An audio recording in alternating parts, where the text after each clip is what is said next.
The Morris family's yearly reunion was always a big event. They all met at Grandma Ellen's old, creaky house in the countryside. This house, which had been in the family for over 100 years, was filled with memories. Every room held stories, and the walls seemed to whisper secrets. This year, the gathering felt different. There was a heavy, uneasy feeling in the air that no one could quite explain. As the family gathered around the large dining table, the usual laughter and lively chatter were replaced by awkward silence. Everyone was on edge, as if they were waiting for something to happen. The meal began quietly. The only sound was the clinking of silverware against plates. Every now and then, someone would try to start a conversation, but it quickly died out. The tension was thick, and it felt like everyone was keeping a secret. As the dinner went on, the silence became unbearable. Suddenly, Uncle Ray, who was known for his loud and jolly personality, stood up and tapped his glass with a fork. His eyes were wide, and he looked nervous, something none of them had ever seen before. "I need to tell you all something," he said, his voice trembling. "I've been seeing someone in my dreams. A woman, but I don't know who she is. She always stands at the foot of my bed, just staring at me, not saying a word. And every night, she gets closer." The room fell completely silent. Everyone stared at Uncle Ray, trying to process what he was saying. Aunt Linda, who was sitting next to him, placed a hand on his shoulder. "Ray, you're just stressed." "It's just a dream," she said, trying to calm him down. But Ray shook his head. "No, it's not just a dream. She's real, and I think she's here."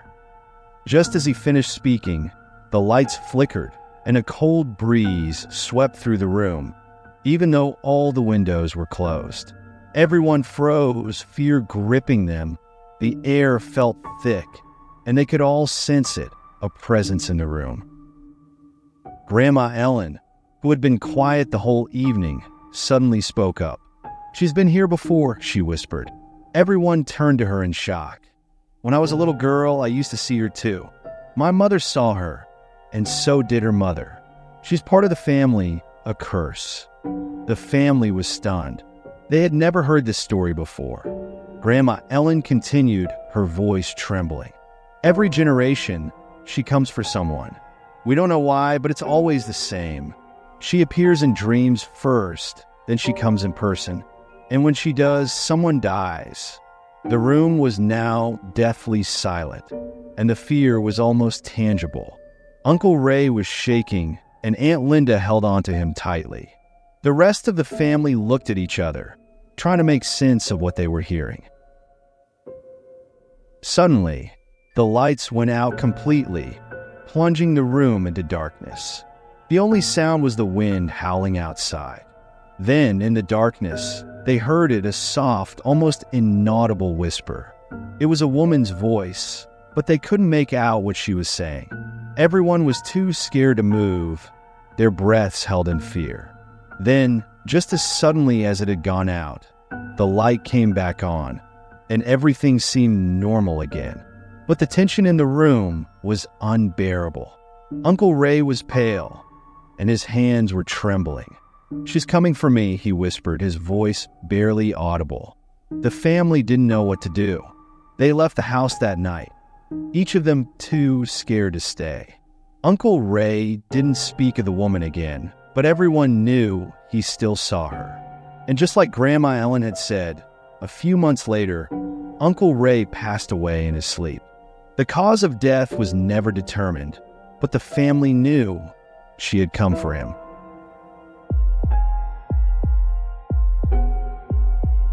Maria Rodriguez inherited a beautiful locket from her grandmother, a family heirloom passed down through generations. The locket, made of gold with intricate designs, had always been admired by everyone who saw it. Maria was thrilled to receive such a special gift, but she didn't know the dark history it carried. Shortly after she started wearing the locket, Maria began experiencing strange things. At first, it was small, whispers in the night, a cold breeze in the room, even though all the windows were shut. But soon, the occurrences became more frequent and more disturbing.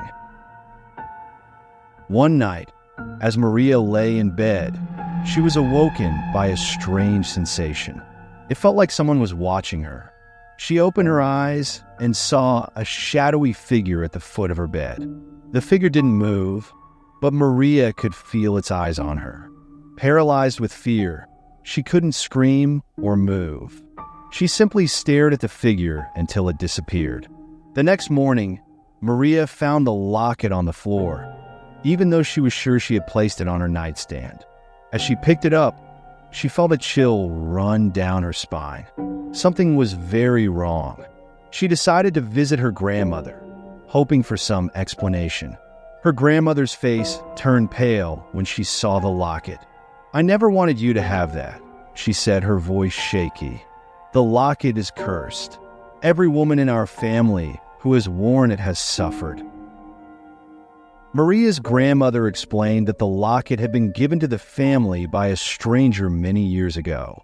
The man had been obsessed with Maria's great-great-grandmother and cursed the locket out of jealousy.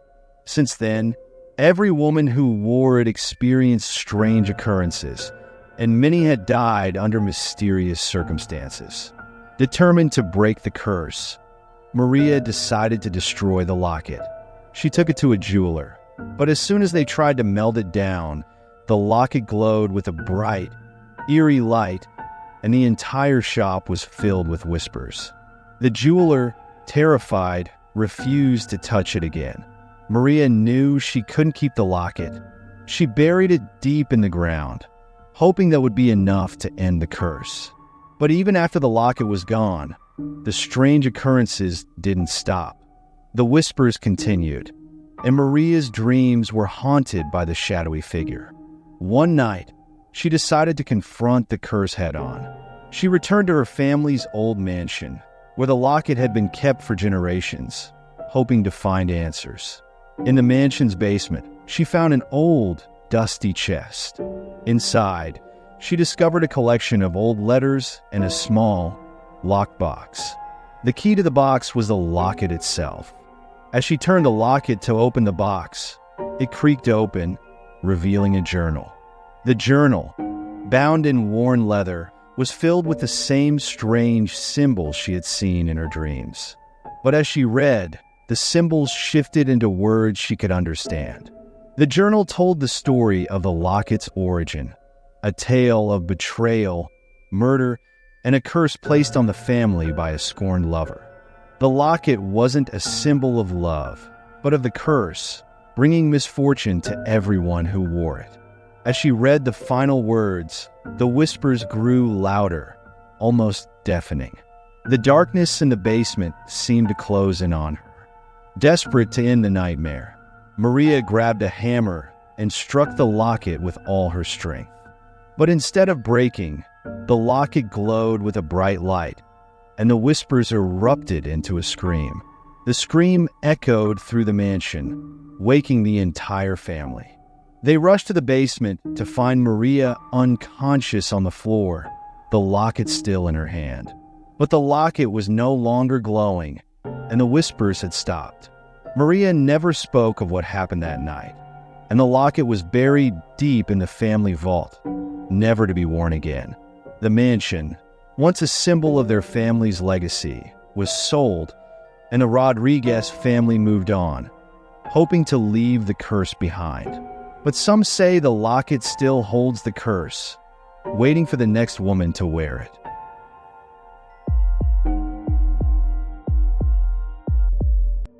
Thanksgiving was always a big event for the Miller family. They gathered at their grandmother's house, a large farmhouse on the edge of town, surrounded by thick woods. The house, with its old wooden floors and vintage decor, had been in the family for generations and was filled with the warmth of memories and the smell of home-cooked meals. This year, everyone was excited, but there was one person missing, Aunt Clara.